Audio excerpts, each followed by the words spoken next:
Denmark की खिलाड़ी वापस चली गई अपने दिल्ली से, उसने कहा मेरा दम घुट रहा है हवा में बिश्नोई समाज धरने पे। अब खेजड़ी काट ली, खेजड़ी काट ली। तुम भाई साहब जीवते कैसे हो इस हवा के अंदर? भारत कह रहा है कि हम 2030 तक 1 ट्रिलियन पेड़ लगा देंगे। कितने पेड़? कब तक? भगवान जाने कैसे लगा रहे हैं। हम तो अखबार में डली पड़ रहे हैं, काट रहे हैं, है ना।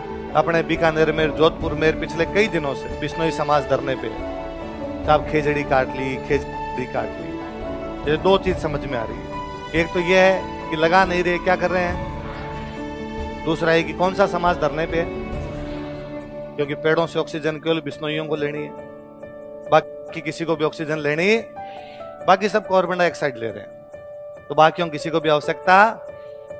हमने चीजों को कितना सामाजिक समूहों के अंदर बांट दिया है कि अब पर्यावरण की बात भी जाम्बू जी कह के गए थे, बिश्नोई कह के तो बिश्नोई करो, बाकी वाले कोई करेंगे। ये सामाजिक संरचना गड़बड़ाई भी, वरना पर्यावरण सबको चाहिए। भाई बिश्नोई समाज का तो थैंक यू इस मामले में कि वो इनिशिएटिव लेता है, वो आगे बढ़ता है, पर बाकी लोगों को भी हवा तो चाहिए, सांस तो लेनी है। वरना वो भी डेनमार्क की खिलाड़ी वापस चली गई अपने दिल्ली से। दिल्ली में टूर्नामेंट था, एक प्लेयर आई हुई थी, वापस चली गई। उसने कहा मेरा दम घुट रहा है हवा में, नहीं खेलना। वो मेडल जीत के जाती, उसने कहा मेडल तुम रखो, जीवते रहेंगे तो और लाएंगे मेडल। तुम भाई साहब जीवते कैसे हो इस हवा के अंदर? हमने कहा पर भारत सरकार कह रही है, रियाद में जाके कह रही है। कहां जाके? कि 2030 तक कितने पेड़ लगा देंगे। उम्मीद करते हैं भारत सरकार उम्मीदों पर खरी उतरे, और केवल भारत सरकार ही नहीं, हम सब मिलके खूब सारे क्या लगाए।